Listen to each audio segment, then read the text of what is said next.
আজকে নিলাম দুজনের মধ্যে বিচ্ছেদ ঘটাবার তাবিজ। অবশ্যই যারা পরকীয়া করে তাদের জন্য কিন্তু এইটা, এই যে লেখাই আছে, ভালো করে দেখে নেন।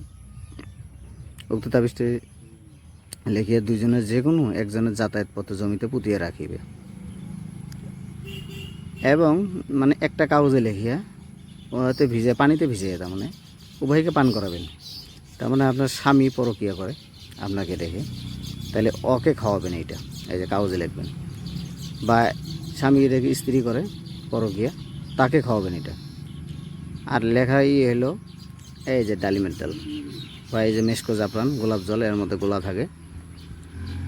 এই কাঠিটা দেখে নেন, ডালটা, এটা হলো ডালিমের ডাল একটা। এটাতে কলম বানাবেন, এটাতে মানে লিখবেন চুপকায় চুপকায়। তারপরে এই যে গোলাপ জল দেখেন। কিন্তু এই তাবিজের সঙ্গে আমি দেখাইতেছি, ভালো করে বুঝে নেন, তারপর কাজটা করেন, ইনশাল্লাহ কাজ হবে।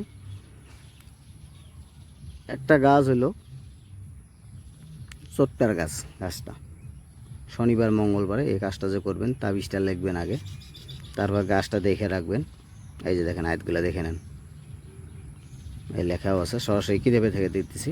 এই দেখেন, অবশ্যই এই কাজটা কিন্তু যে জায়গায় পরকীয়া করে তাদের জন্য কিন্তু করবেন, অন্য ভালো জায়গায় কিন্তু করবেন না, তাহলে কিন্তু নিজে পাপী হবেন। এই যে দেখেন, তাই চটকার গাছের শিকড় যে আছে শনিবার মঙ্গলবারে উঠাইবেন, উঠাইয়া নিয়ে এই তাবিজের মধ্যে ঢুকাইয়া জমিতে রাখবেন, পুঁতে, গেটে হোক বাড়িতে হোক যে কোনো জায়গাতে পুঁতে রাখবেন। এই আইটগুলো দেখেন ভালো করে, কোট কাটা যেভাবে আছে ওইভাবে লিখবেন, খুব রাগের সাথে লিখবেন।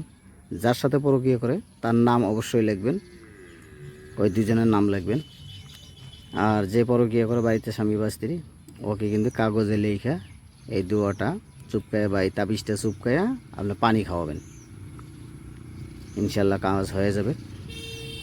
কিন্তু একটা কথা ভালো করে বলি, ভালো জায়গায় এই কাজটা করবেন না, তাহলে নিজে পাপী হবেন।